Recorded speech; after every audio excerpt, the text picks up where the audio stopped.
Hello, hello, hello. Hello, how are you?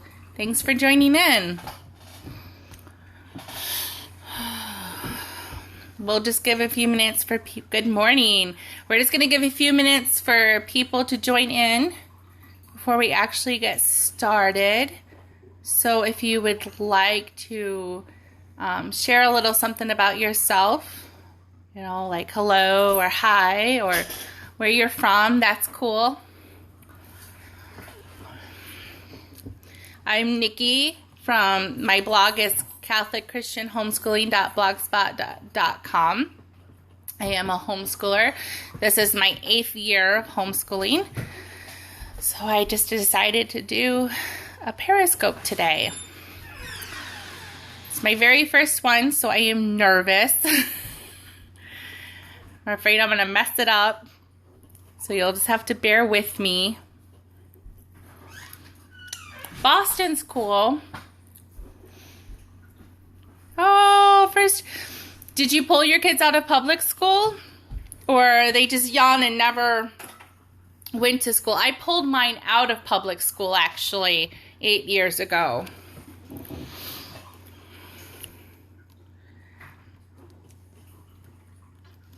It's always so nerve-wracking. I think that's what inspired me wanting to do this Periscope today. Is because when you found that when people learned I was homeschooling, the responses you would get would be, oh, what about socialization? And aren't you worried? And you know, how can you do that? How can you do that? Yeah. And so there was that, but then the other responses would be, oh, I could never homeschool. And they would go through this whole litany of reasons on why they can't homeschool. And you just was there with your jaw kind of down on the floor and you're just shaking your head and you're wondering, why? You know, I didn't say anything about your schooling choices and you're giving me a whole litany of reasons of why you can't do this. So, good morning, everyone. Good morning. I am Nikki. I blog at CatholicChristianHomeschooling.blogspot.com. I was always a stay-at-home mom, so I didn't have to quit school. I didn't have to, or quit my job, I mean. I was always a stay-at-home mom. So that, as far as income and, dealing with those stresses, we didn't have those stresses. But like I was saying, sometimes when you told people, oh, I homeschool, and where do your kids go to school? Oh, well, I homeschool mine. You would get this litany from them of reasons why they couldn't homeschool. And that's nerve-wracking. That's daunting because I didn't ask about anything. Yeah. Well, I mean, we make it work on one income, but it's a stretch sometimes. But it's daunting, and it's daunting, and you're left going, but I didn't see anything about your choices, so I don't know why you are being so critical, or why you have to give me this whole litany of reasons why you can't homeschool. But yeah, so I don't know. Talk to me. No, this is my first one, so I'm a little nervous. I'm going to switch the camera over so you guys can see me. So, there, I think I did it. Yes, hi. I have my little dog down here in the corner. Well, not so little. He's trying to get up into my lap. So, this is one of my 2 dogs. This is Onyx. And then I have another one. They're both puggles. Yes, I actually wanted to always homeschool, but my husband was not on board with it. So we sent the kids to school for kindergarten and 2nd grade. or not kindergarten and second grade. For kindergarten and first grade, we sent the kids to school because hubby wasn't on board with it. He just wasn't on board with it, so we sent them to school, and then I don't know, I convinced him. And we started homeschooling when they were in second and first grade, and I now have an 8th grader and a 9th grader. And unfortunately, I had to send my 9th grader back to school because my husband and I no longer agreed with that and with, what we should do for him. And so I kind of threw in the towel a little bit and said, okay. But I am praying and I am hoping daily that I can bring my son home and that I never have to send my daughter. So time will tell. Yes, time will tell if I can bring my son home and not have to send my daughter. But yeah. So, the focus I wanted to talk about was how homeschooling and my choices is not a reflection of you and your choices. I think we get upset, or people get upset with us when we learn that we homeschool, that they get almost offended. I am in Illinois.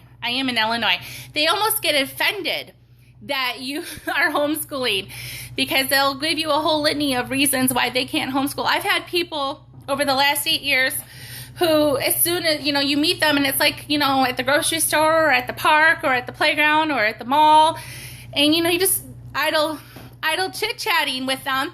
And it's, how are you? I'm fine. How old are your kids? And mine are 13 and 14. And then they'll go, oh, where do your kids go to school? And, you just say, I homeschool, and that's it. That's all you have to say.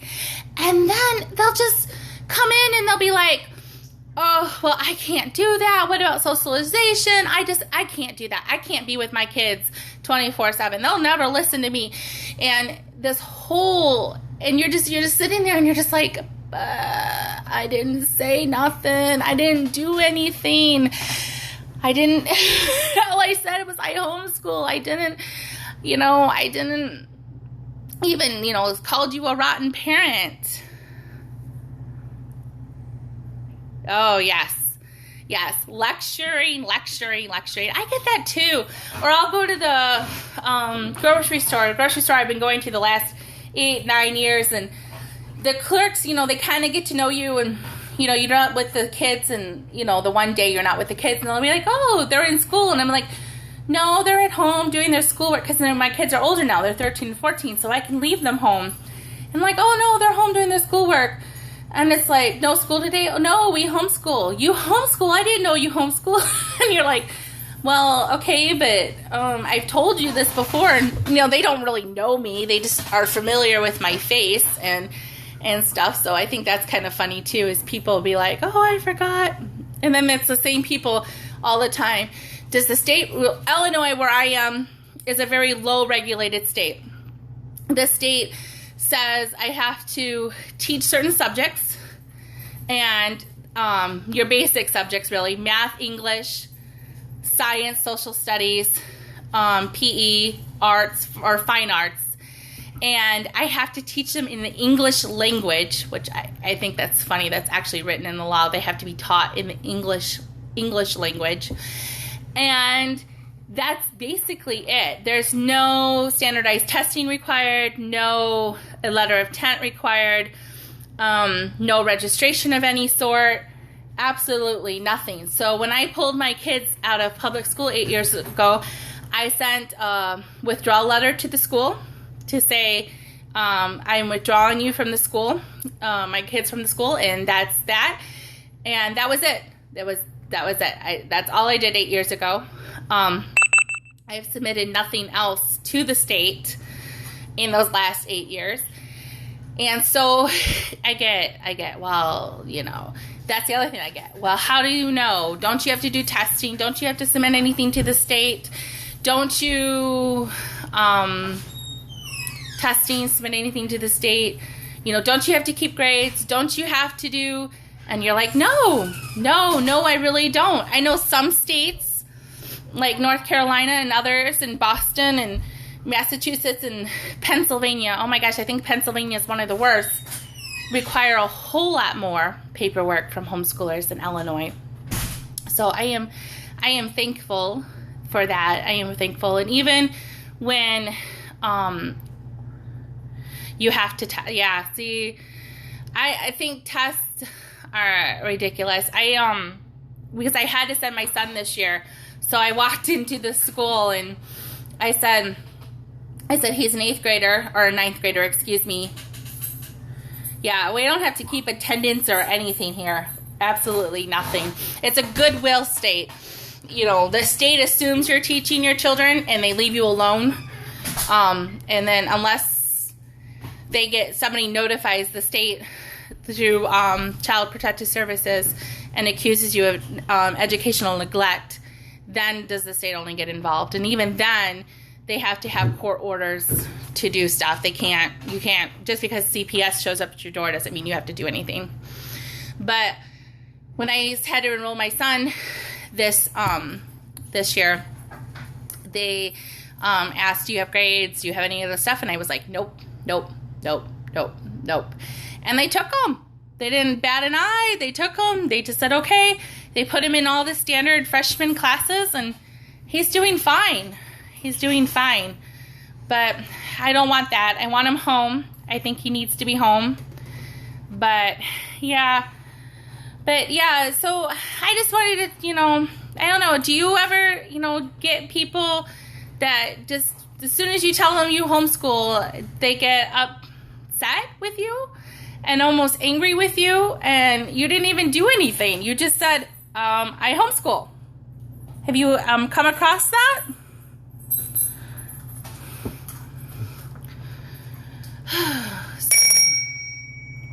I know one of the viewers said they were from North Carolina. I don't know where everybody else is from. Aww. So, yes. Yes, family too. My family overall has been supportive, but we've had some relatives that have asked every year. So are you sending them to school this year? Are you sending them to school this year? And as closer as we got to high school, they asked, and when we told family we were sending our son, a few of the family members shouted from the rooftops and was singing Alleluia like it was a great thing, and that really upset me. It upset me a lot because it wasn't something I wanted. I did because it's what my husband wanted. Like I said, we no longer agreed what to do with our son, and so I did it because that's what he wanted. And so it was really upsetting for family to be that way. And then the family that over the years you thought was supportive to even act that way was really hurtful. But yeah. And then that's the other thing too, I think, is like not only family, but either other homeschoolers can be somewhat judgmental because maybe you're not homeschooling the way they homeschool.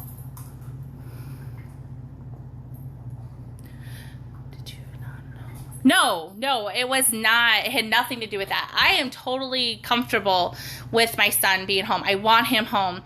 I think my husband fell into. My husband is a good man, is a good, godly Christian man, but he, I think he felt like the social aspect. And was buying into that that lie, into like you can only socialize at school, and wanted him to be exposed to more people, more choices, for social reasons, not even academic reasons. It's all social reasons, and so that's really what participated in my husband saying yes, we should go. Yes, I know.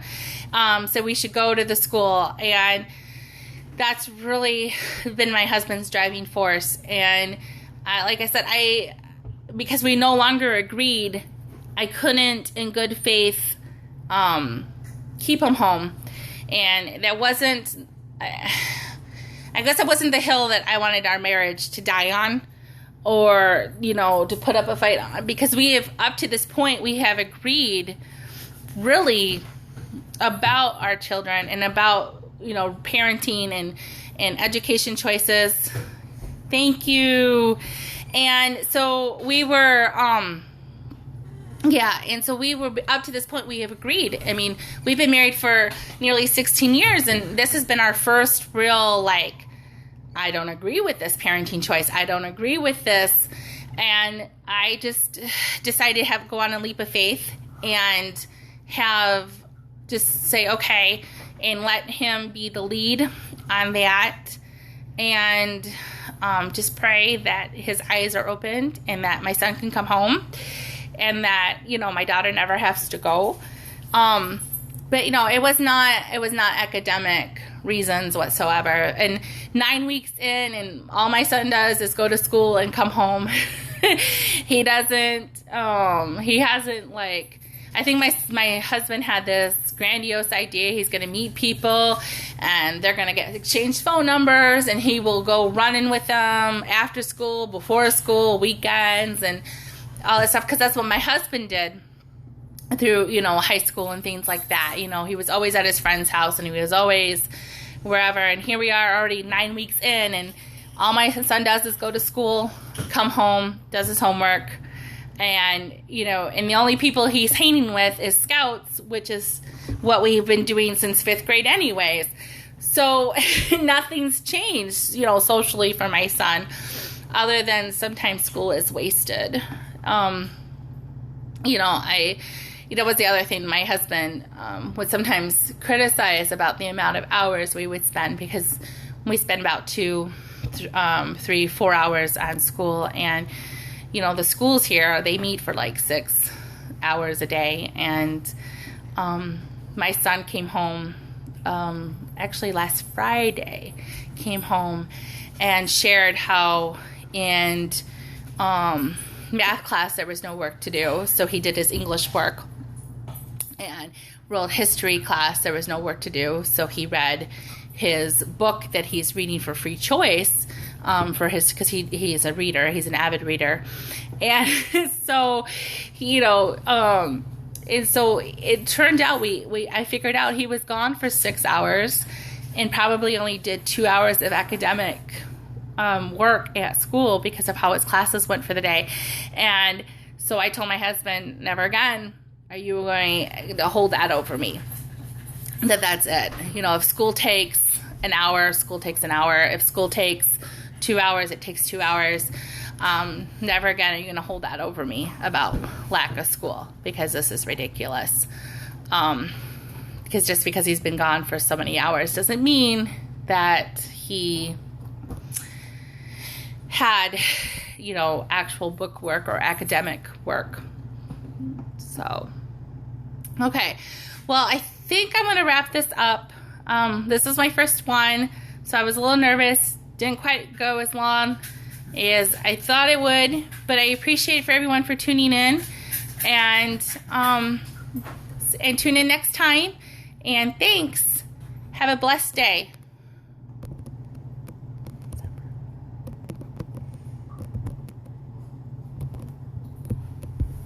Okay.